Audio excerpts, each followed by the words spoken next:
Аманда салом алейкум, хуш омадем ба канали Сим Шарипов. Бо шумо ҳастам ман Муҳаммад Шарипов. Хеле ки бисёр бародаро ҳама хеле темаи интересиро хоҳиш мекунанд. Марҳамат дар ин бора видео ҳастай. Пешаи видеоро албатта ки тамошо кардан, ман ҳаминқадарша мегӯям ки и ҳамин хел темаи ҳастай ки ман ира на тасдиқ карда метавонам, на рад карда метавонам. Рад карда чӣ хотир наметавонам ки возможно ки ҳамин кор мумкин бошад. Тасдиқ карда барои чӣ хотир наметавонам ки ман ин корро пешқадам дидаги нестам. Не ки и официально и ҳодисаҳо задокументировать шудаги ҳастанд. Дар ин ҳодисаҳо шумо бовар мекунед ё ки намекунед, ихтиёри худтон. Не ки барои одамое ки қизиқ доранд ҳам хел темаро нағз мебинанд, марҳамат бародаро тамошо мекунем. Ва ссилкае ки дар комментарияи видео закрепит кардага шумо метавонед ки ба ёрдами ссилка гузашта регистратсия кунед, дар бурди ҷанговару бузингаро сум кор кунед. Хубии именно ин компанияда чие ки чем конкурентои худаш дариҷа коэффициентҳои баланд аст. Ва фаромӯш накунед ки промокоди канала истифода барем барои бонус ба даст овардан. Бародаре буданд ки пурсиданд, гуфтанд чӣ хел мо бонуса метавонем ба даст биёрем. Барои бонуса ба даст овардан шумо бояд полный регистратсияро бигзаред ва то 6,5 рубла метавонед ки бонус ба даст биёрем. Сар мекунем видеоро.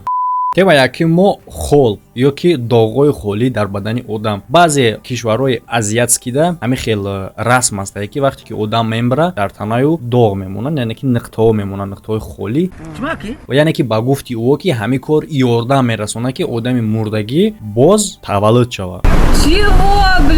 Мисол дигар одам, не ки дар ҳамон оила, бале просто хол, яъне ки во меҳисобанд ки хол дар бадан шаҳодат аз ҳамон метавад ки одам дубора таваллуд шуда. Яъне ки чӣ хел? Бози ҳамаша подробно гап мезанем. Соли 2012 махсус исследование гузаронда мешавад. Бале хай мо медонем ки донишмандо, олимо дар ин хели гапҳо қарор намеистанд ва мехоҳанд ки ҳамин чиза бисанҷанд, таҳқиқот бигзаронанд. Ва албатта ки гузарондагианд ва ҳозир хеле интересное ки дар таҳқиқот ӯ чӣ фаҳмида тонистанд. Психолог Юрген Кейл ва психиатр Джим Такер и яъне ки эксперимента мегзаронанд ва ӯ назорат мекунанд як оилара аз Мянма. 11 моҳ пеш ай таваллуд шудани кӯдак, модари ҳамин кӯдака падараш, яъне ки бобои ҳамин кӯдак 11 моҳ пеш ай таваллуд шудани ҳамин кӯдака худаш мембара. Ва интереснигиш ҳамин ки холое ки дар бадани бобош дар вақти мурданаш гузоштагӣ буданд ҳам меткоҳо, именно ҳамон хел меткоҳо, именно дар ҳамон ҷо 100% совпадени қади дар бадани кӯдаки навтаваллудшудагӣ мешавад. Чизи дигари интереснигиш дар ин кор ҳамин ки вақте кӯдак гапзан мешава, яъне гапа ёд мегира, момаша ба ҳамон лақаби ном мегира ки танҳо бобош ихел лақаб мегира. Хай чӣ хел зан шавҳар мисол якдигаришона ҳар гуна ласкови слова қати ном мегиранд. Рыбочка моя, клубничка, многотёнок, сладком, вишен и помидор. Кӯдак именно ҳамон лақаба мегира момашда. Вопрос кӯдак ҳай киҷо медонад? Яъне ки одамое ки ҳамин исследованиеро мегзарондан ба ҳамин хулоса меоянд ки всё-таки возможно ки мусафед занава таваллуд шудагӣ бошад. Шумо чӣ мегӯед бародар дар ин ҳолат? Фикротна дар комментария бинависед.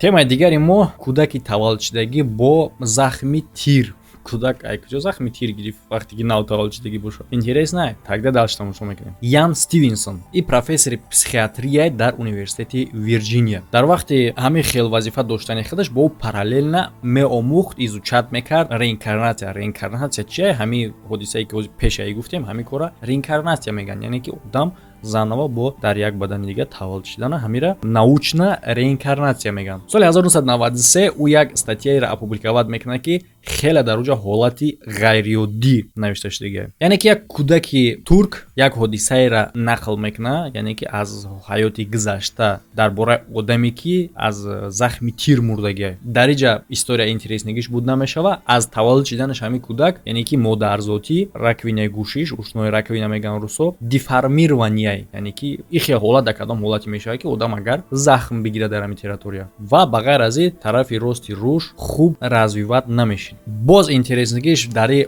ҳодиса чие ки дар больница именно ҳамин хел история зафиксироват шудагие ки дар ҳамунҷа мард оварда шудагие ҳамин хел захм дошт, яъне ки дар тарафи рости рушд, дар череп, яъне ки тарафи рост. Бале ҳозир бисёри одамо метавонанд бигӯянд ки ин совпадение ки хай чанд қап пеш ҳамин хел одам гузаштагӣ буда ки мисол тарафи росташ тир хӯрдагӣ буда. Не ки шумо иша чӣ хел метавонед фаҳмонда ки кӯдаки таваллуд шудагӣ именно ҳамон хел захм дора, ҳамон хел қолаба дар черепи ӯ ва ӯ ҳаёти ҳамин одаме ки гузаштагӣ ба ёд дора. Ай киҷо медонад ӯро? Кӯдак ай мисол чӣ нестае ки ӯро бихона бикова ҳамон одама биёва ӯ дар худаш мона куна бигӯя хай ман медонам историро. То есть ки ӯ кӯдак яхе воспоминат мекунад одама ки типа воспоминани худ шай.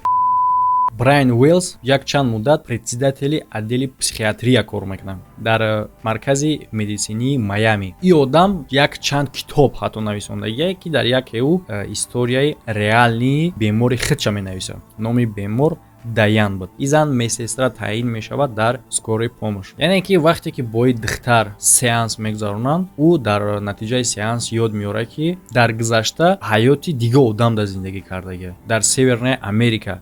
Ва ин кор ба гуфти ба воспоминаи ӯ ки буд вақтое ки конфликт бо индейцо дошта куҷо. Ва ӯ боз ёд меёрад ки чӣ хел ӯ кӯдаки навотаваллудшудагии худша пинҳон мекард аз тарса вақте ки шавҳари ӯ набуд дар хона. Ва ҳамин хел ӯ аз хотираҳош ёд меёрад ки дар предплечи ин кӯдак хол буд ки ин хол яъне ки як чӣ хел бигӯм доғворӣ ки ҳамун доғ монандӣ мекард ё ин ки ним моҳара ё ин ки ягон намуди хеле корчое аст ку ним давравори ам хеле вори буд. Яъне ки ин чизе ки ӯ мега ин воспоминаниша чизе ки дар хотираш мебинад. Вақте ки ин занак яъне ки дар ам хотираш кӯдака пинҳон мекунад, кӯдак гирья мекунад. Ин метарсад ки ози индейцо мефаҳманд гирьяира даҳани кӯдака меҷиқад. Албатта ки вақте ки аз тарси бисёр ҳатто ки индейцо нақафаншон даҳани кӯдак ҷиқидагия, кӯдак нафаскашӣ аз нафаскашӣ мемонад. Бале, натиҷа чӣ мешавад фаҳмидем. Ва баъди ин сеанс ин занак нисбати як беморш ки бо скории помощ овардагианша як меҳр пайдо мекунад. Просто одами бегона да ин кор невозможно. Хай возможно ку. Ҳама одама аввал шинос нестан, ба шинос мешаванд. Хай короче говоря, як эҳсос пайдо мешавад, як меҳр пайдо мешавад. Як бемор ки бо приступи астма овардагианша. Бале, интереснаш дар ҳамин ҷа ин нестай ки то шток занак нисбати ӯ ягон хеле меҳр, ягон эҳсосот ҳис кардагия. Интереснигиш чӣ мешавад? Сафбайдени то шток ки ҳамин беморе ки бо приступи астма овардагианша, ӯ ҳам нисбати занак ҳамин хел ҳиссиёт дошт.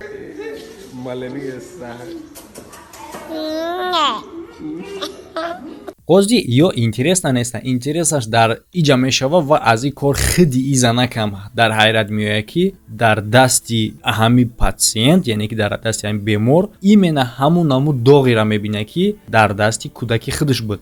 Ну нахер. Отец. Кӯдаки 3 сола бо номи Таранҷин Сингх. Фаҳмидед, на? Ки бо ҳамроҳи волидайнаш дар як деҳаи Ҳиндустон зиндагӣ мекард. Хеле чиз зиндагӣ мекард, ҳамаш тиштияк, ҳамаш соз буд. Ҳамаш нормале буд то ҳамун ҳолатеро ки яке ябора ин кӯдак мехеза мега ки номаш Сатнамай. Таваллуд шудагия дар як деҳоте ки аз ҷои ки худшон истиқомат мекунанд 60 километр дурай. Тасаввур кунед, кӯдаки 3 сола мехеза ихе гап мезанад. Странно, ишози майле. Ӯ бо мега ки худша талабаи синфои колонӣ ёд меёрад. Чӣ талабат, какой талаба, какой ещё синфои колонӣ ки то 3 солаи вообще-то.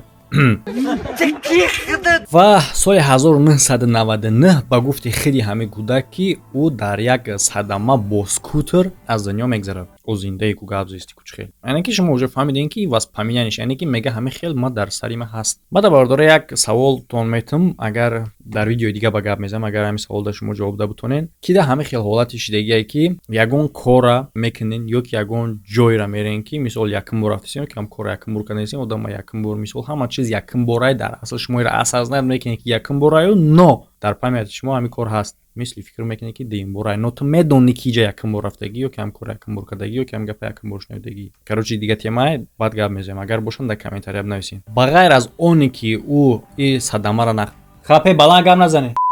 Ба ғайр аз оне ки ӯ нақл мекунад ки дар садама мурдагия, бо деталҳои ҳамин ҳодисаро нақл мекунад. Яъне ки именно чӣ хел ҳолатда буд, чӣ кор мекард. Ӯ мегӯяд ки китоб дошт дар дасташ ва дар бумажникаш 30 рупӣ буд. Ман оз ёд надорам дар кошелёкам чанд сомай.